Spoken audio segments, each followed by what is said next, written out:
Today's show is sponsored by the ABV Barrel Shop. The ABV Barrel Shop is located in the St. Louis metro community of Arnold, Missouri. The ABV Barrel Shop is focused on one thing: single barrels. Best of all, you can try before you buy. Head over to abvbarrelshop.com to sign up for their email and text distribution so you know what they have in stock, what classes are coming up, and who from the industry may be coming in to visit. The ABV Barrel Shop. It's where single barrels live. We are also sponsored by the Bar to Go. The Bar to Go offers traveling minibars that are no bigger than a small purse or toiletry bag. Best of all, they are fully customizable so you can create the perfect piece that is unique for you. If you own your own business, what a fun and unique way to promote what you do. Check them out online at thebar2go.com. That is the number 2 in the Bar to Go. If you have wholesale questions, call my friend Isabel Clark at 504-481-1297. Finally, we are sponsored by the Neely Family Distillery. NFD is a family-owned business that keeps ringing up awards in the spirits world. Head to Sparta, Kentucky to experience the family history, award-winning spirits, and meet the Neely family. Check them out online at neelyfamilydistillery.com. Now, on to the show. Let's drink!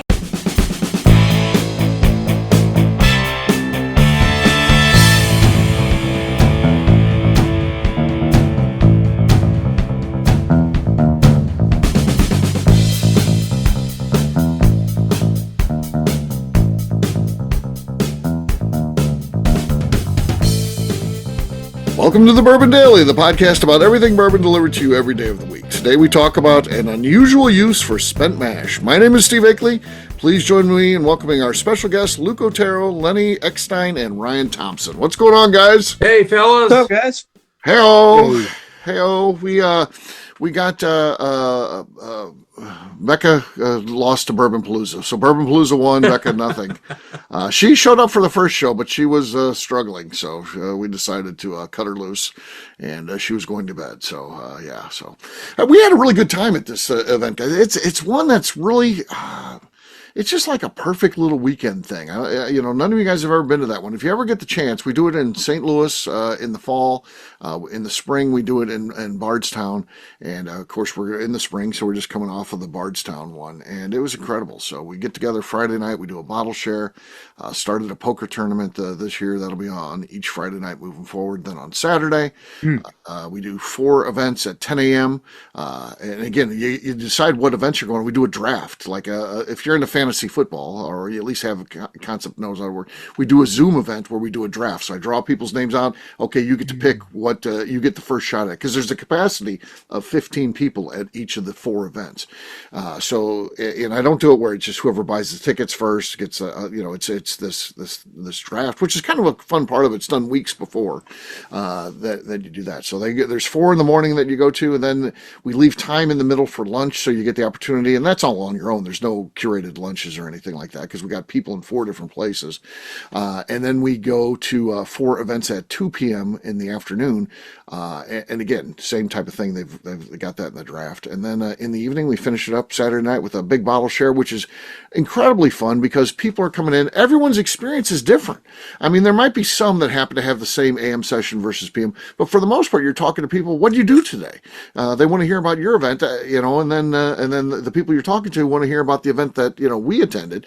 So yeah, it ends up being a really fun thing. And I had a hard time kind of getting it going, but now it's kind of picking up a head of steam where I've got people that look forward to it every year, and they're challenging themselves to come up and do new and different things.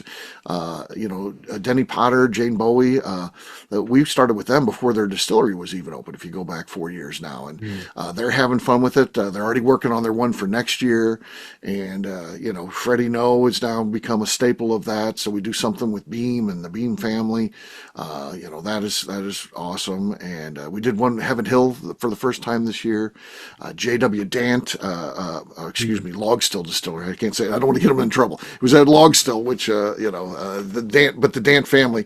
Wally Dant was there. He hosted a group taking you behind the scenes. We got to go in the Dant house, which is something cool. I didn't even realize you could rent it. It's like 5 bedrooms, and it's it's bigger than it was when Wally was growing up in his grandparents' house.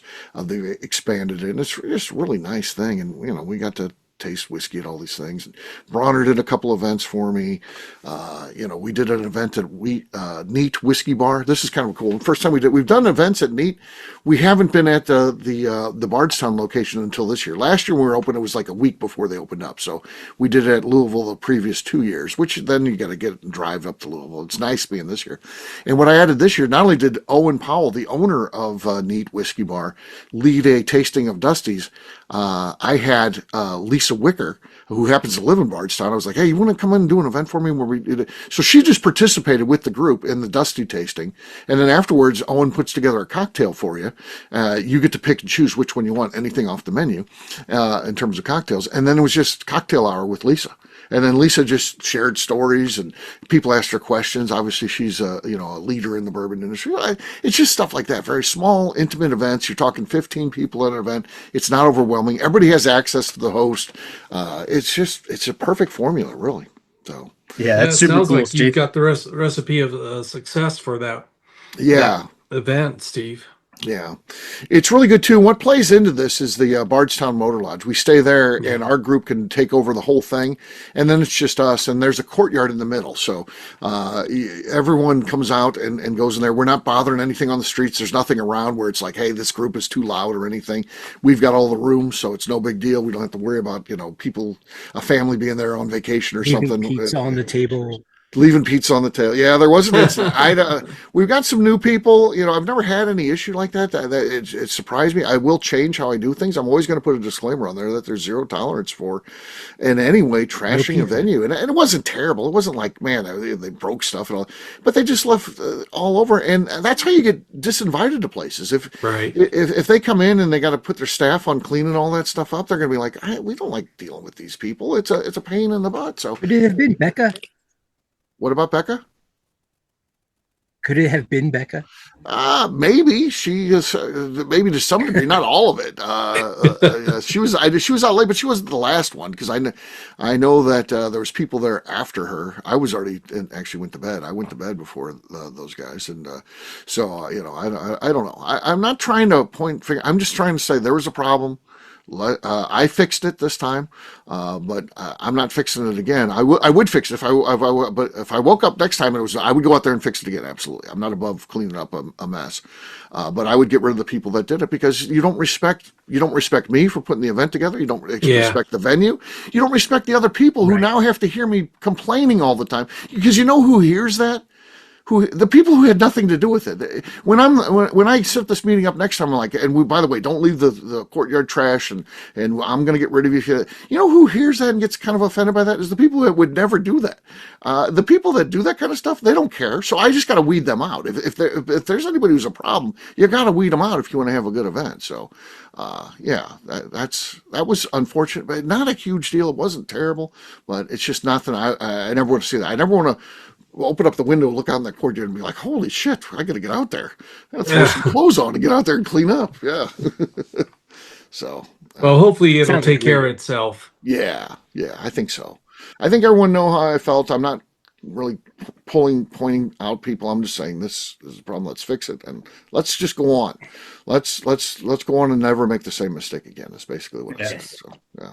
So clean up after yourself, guys. That's all. Not a big deal. There's all these cups on the table. There's literally a trash can 15 feet away. Why would you leave your cup on the table when you could just take it, throw it in the trash, and then go to bed peacefully, not worry about a thing? I mean, it's one of those things where you feel like your bourbon is why. Yeah, I guess. Yeah, but I feel like that's a kid thing to do. That's a young adult. Hey, mom's behind me; she'll clean it up. Mom's not there. My kid does that. Well, yeah, it's to be expected. I think we all did that, when we were kids. But at some point you got to be above that stuff. So yeah, fair enough. Well, on that note, guess what, gang? It's time to drink. What is everyone drinking? Let's start this time with our champion, our sitting champion, Ryan. Unheard of. All right. Love it. We'll go with a little Dark Arts Whiskey House. Why not? Huh? Here we go. Okay. Yep. Let's see. Okay. It's open, but it was nothing. Nothing really there. Back to the usual. I doubt that's going to win. We'll see what happens. I'll go next. I've got Boxing Bear from Nobleton. So this is, again, Boxing Bear is a private label we do with Nobleton's. This one's called Railbridge. It always has some story associated from Demetrius's childhood. All right, let's see what we got here. Oh, that was good. No fouls there either. No squeaks, no slosh, nothing. So that was pretty nice. It could be beat. If someone gets an explosive one, we'll see what happens. Lenny's next. I've got a bottle of Cedar Ridge, the quintessential American Okay. single malt. Okay. I wasn't expecting a lot there because that cork was barely in. Yeah. Yeah. So nothing explosive. I still got the lead, but Luke has yet to go. Let's see what's going on with Luke here. I've got a bottle. It's a new bottle of Old Jet Brothers. Okay. It's a barrel pick from one of our customers down here. Okay. Not enough. I will take the victory here. So Cheers, guys. cheers to me. All right. We'll take a quick break. And then when we come back, we're going to be talking about could one day your home be powered by spent mash? What a concept. We'll do that in just a few.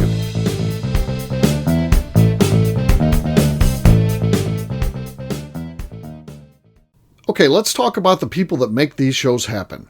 First up is the Stave and Thief Society. Via their in-person class at Moonshine University in Louisville, Kentucky, the Stave and Thief Society is the place where you, a bourbon enthusiast, can expand your knowledge and emerge an executive bourbon steward. In 2017, I completed my executive bourbon steward certification. It's the most comprehensive bourbon certification available and connects you with an expansive network of bourbon enthusiasts and professionals.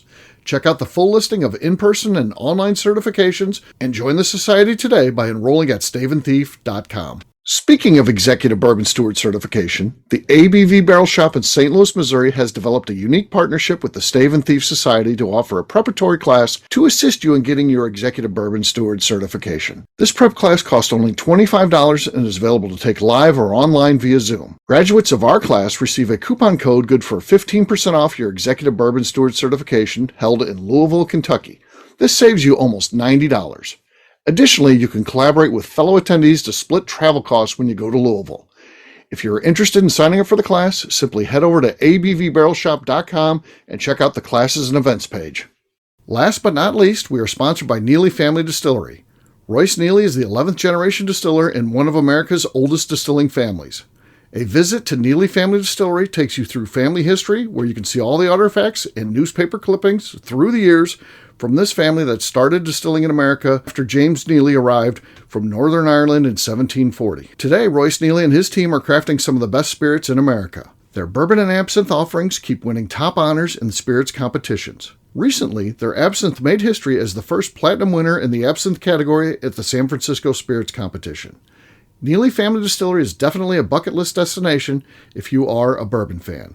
Learn more about their spirit offerings, visiting their facility, and the awards they have collected over at NeelyFamilyDistillery.com.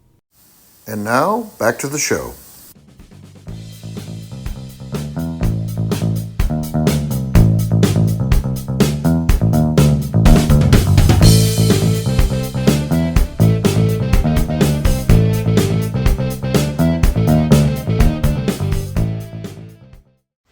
This is Kyle Neely.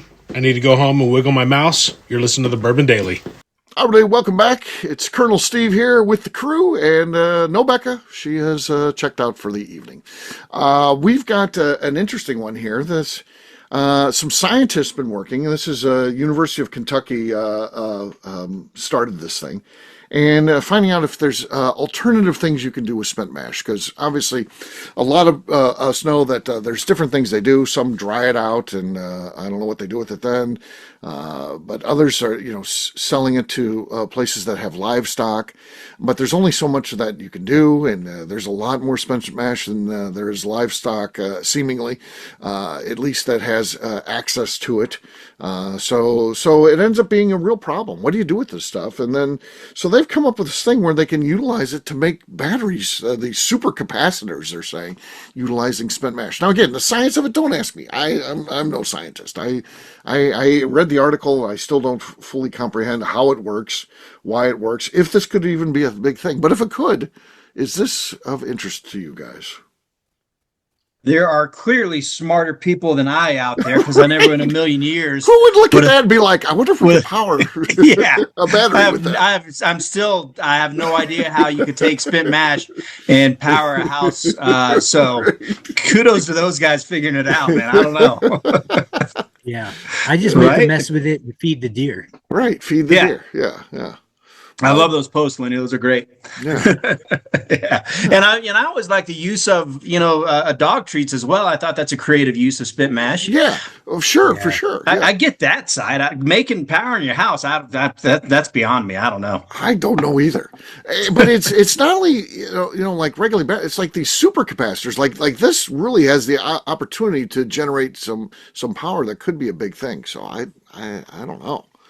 I guess my question is, to what scale Right. To what does scale this is important? this supercapacitor able to light up a neighborhood, or I don't know. That's Just think if the government begins to demand we start drinking more whiskey because we got to build these super capacitors. We got to build these super capacitors.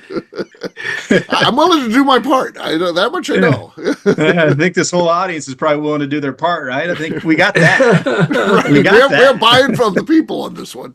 So Yeah. we'll see what happens. So It's, It is kind of interesting though. Like, obviously with production of energy, it's got to be more efficient on the energy outside than the energy to produce the energy out. correct. Like you, Steve, I glazed over a little Right. ways into this article. I didn't know what they were Right. talking about. But theoretically, if this is the case that, while something has to superheat the mash, turn to a form of carbon that can made into this, way to create power, energy, I would think that the most viable implementation would be in hubs like maybe Bardstown has a hub, or Louisville, Okay, or an area where there's a lot of breweries, like Fort Collins, Colorado, or next to Coors Brewery. Okay, yeah, you're making a wherever. good point. Yeah, where the distilleries / breweries are, could lead to something like that. Yeah, imagine the bourbon capital of the world, Bardstown, completely powered by spent mash. All the Kentucky mash has to go there, and they build these super capacitors. It's crazy to think about. I mean, right? even globally, like look like in Scotland, the island of like Islay, which is Right. their whole industry is, whiskey distilleries, and they're just using, malted barley. What if that could power the whole island? Like, it's pretty cool. It's a little fanciful. Like, I don't know if it's real, but badass. It is. It is cool to think about. So we'll see what happens. well, I agree with you, Lenny. Logistically, the places where there are distilleries and there's a cluster of distilleries, let's just say Bardstown, since we're in Kentucky, that's probably the ideal place for something like this to be functional. Yeah. Yeah. Because like where I'm at, every time I run my stripping still, the next day, I've got a farm that comes and hauls their trailer with a tank, and they let me know what time they're going to be there. I pump it all in, and we're a small operation. He gets 1,300 pounds of smashed up diluted grain every time I run a batch, and him and another farm are like low key fighting over it. I mean, Right. I'm not going to disappoint and sell it, like give it to somebody to make some light up a light bulb. I don't think his animals need food. Right. But, again, the big areas that have so goddamn much spent grain, spent mash. Right. Maybe there's something there. Yeah. And there's, you're in a good situation when you got two that are interested in what you do. But I always wonder, Royce Neely has a great one. He's got the Houbre Farms that comes and takes his stuff. But I always wonder what happens if Brad's like, we're kind of getting out of the livestock. Maybe we're going to go more to, traditional farming, plants and corn and stuff. I was like, man, what would happen? Where would you have to do? I mean, that would have to be suddenly it would become a major headache for him. So, yeah. Ryan, what do you do with your stuff? There's a good question. We got you Yeah, want? it's the same. It's a local rancher right up the Okay, right up the yeah, valley from that us. puts you in a He's good 10 minutes away. situation. Yeah, puts you in a good It's great. situation. Yeah. But yeah, if that would end, if he's like, hey, by the way, I sold my farm, we're putting it into this huge subdivision. I mean, all of a sudden Yeah. you got a real problem. What are you going to do with Absolutely. this? There's a big subdivision going in across the street from him. So you got a good point there. Yeah, Yeah. And early on when we were first starting, we had a tough time finding a rancher that wanted to work with us. yeah. And then finally the guy Gerard, he's like, yeah, that sounds great to me. Just call me and I'll be there. Same as Lynn. He's 10 minutes away. And he loads it up on a flatbed, just in our totes.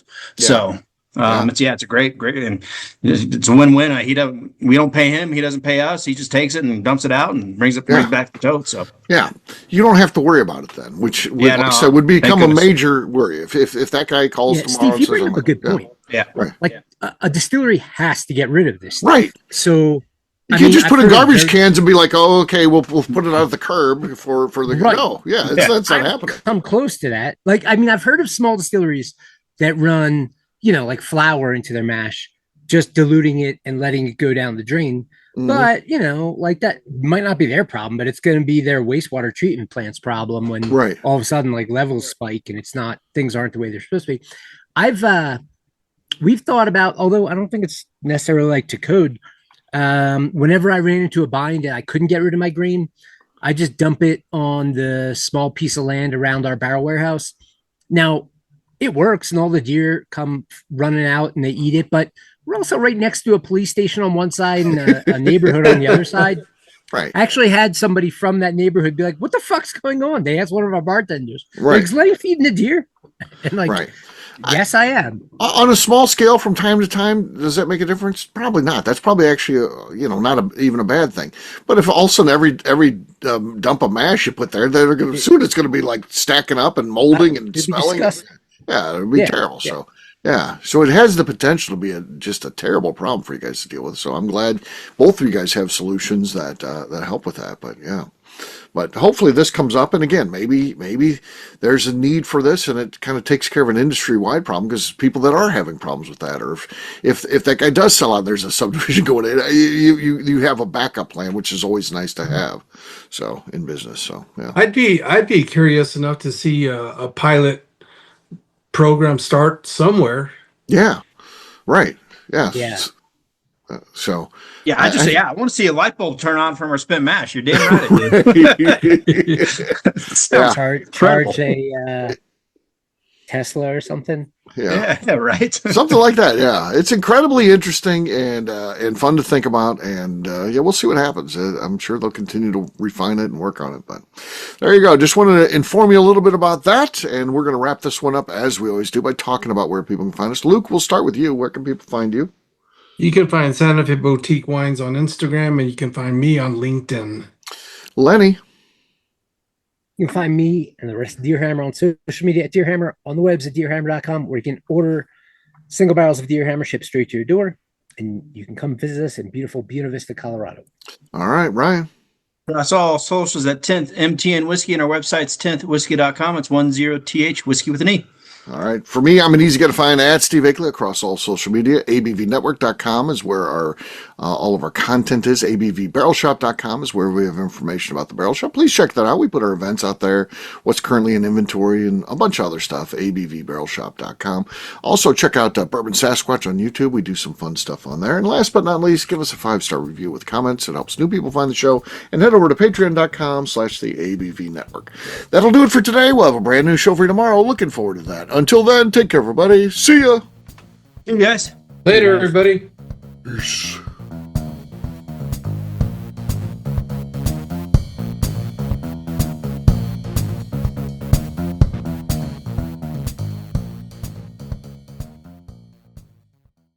Before we let you go, let's talk about one last thing. The ABV Barrel Shop in the St. Louis community of Arnold, Missouri. The ABV Barrel Shop is focused on a couple of things. First of all, single barrels. We are the place where single barrels live. We go to distilleries, taste through the whiskey, select the best barrel, and have it shipped to our store where we present it to you, our customers, by allowing you to try before you buy. We're also known for the classes that we have in our education center in the store, as well as the events we have with industry professionals from the bourbon business. If you are in the St. Louis area, please come by and visit us at 6 Fox Valley Center in Arnold, Missouri. Or at a minimum, at least sign up for our email and text distribution so you know exactly what's going on in our shop over at abvbarrelshop.com.